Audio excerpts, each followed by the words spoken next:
लड़ाई एक और चल रही है उत्तर प्रदेश में, अमित शाह भी योगी आदित्यनाथ। इस फरमान के बाद भी क्या इनकी कुर्सी बचेगी? अमित शाह और केशव प्रसाद मौर्य लगातार दिल्ली भी जा रहे हैं कि सरकार किसी तरीके से उनके हाथ में आ जाए। देखिए, मैं कांग्रेस पार्टी का नहीं, मैं स्पष्ट कहना चाहता हूं कि इनकी इस लड़ाई में उत्तर प्रदेश का नुकसान है और जबरदस्त नुकसान हो रहा है उत्तर प्रदेश की जनता। मुद्दों की लड़ाई खत्म है, मुद्दों की सुनवाई खत्म है, मुद्दे विधानसभा में खत्म है, कुर्सी और स्टूल की लड़ाई है। मुख्यमंत्री कैसे बनूं और लूटूं इस प्रदेश को कैसे, ये डकैती की लड़ाई है और इसमें दिल्ली भूमिका निभा रही है। डबल इंजन की सरकार फेल हो गई है, इनके पिस्टन रिंग सब फेल हो गए, सब इंजन बैठ गया, इसलिए डबल इंजन उस रेल को खींच नहीं पा रहे। अब रास्ता बचा है कि उत्तर प्रदेश की जनता आने वाले विधानसभा चुनाव में, इस उपचुनाव में इनके खिलाफ वोट देकर के, जिसे पूरे देश के अंदर वोट गया है, साफ संदेश दे कि हम इन्हें नहीं चाहते। और तो इनके विधायक भी इनके खिलाफ हो रहे योगी जी के सब खिलाफ है, अधिकारियों को दे रखा पूरा, जितना भी जो है ताकत है सारी प्रशासनिक सब अधिकारियों को दे रखा, सब खिलाफ है। और योगी जी की नहीं, ये डकैती और लूट का एक नमूना है कि अब योगी जी ने बहुत लूट लिया प्रदेश को, अब हम, और ये कार्य समिति में साफ निकल करके आ गए। कोई कार्यकर्ता का पीछे छुप करके लूटना चाह रहा है, कह करके कार्यकर्ता सबसे बड़ा है, कोई सरकार को बड़ा बता करके लूटना चाह रहा है।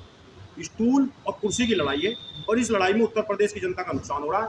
उत्तर प्रदेश के अंदर अब कांग्रेस और समाजवादी का गठबंधन जो चल रहा है, उसके नेतृत्व में सरकार बननी चाहिए ताकि ये उत्तर प्रदेश फिर से पटरी पर। 100 सीट लेकर आई और बिल्कुल 100 सीट लेकर क्या हो, सीएम बनो, हम तो कह रहे हैं इस बात को, लेकिन अब नहीं तो कल नहीं तो परसों, जब भी चुनाव आएगा तो उत्तर प्रदेश के अंदर कांग्रेस पार्टी की सरकार बनेगी, कोई नहीं रोक सकता। दो लॉबी चल रही है, कह रहे हैं कि लोग कह रहे हैं कि गुजरात की लॉबी हावी हो रही है और एक योगी आदित्यनाथ के अलग, दो लॉबी उत्तर प्रदेश में। देखिए, योगी आदित्यनाथ जी प्रधानमंत्री बनना चाहते हैं, साफ उनके मन के अंदर मनसा में प्रधानमंत्री बनना चाहते हैं, और नरेंद्र मोदी अमित शाह को प्रधानमंत्री बनाने के लिए भविष्य में योगी आदित्यनाथ को रोकना चाहते हैं। इससे देश का भी नुकसान हो रहा है, प्रदेश का भी नुकसान हो रहा है इस बात से, और जनता को इस बात को सोचना है। ये लड़ाई केवल और केवल प्रधानमंत्री कौन बना है, इन्हें ये संदेश ये क्यों नहीं समझ रहे हैं कि आपको बैसाखी लगाकर लंगड़ा लूला, जनता आपको नहीं चाहती।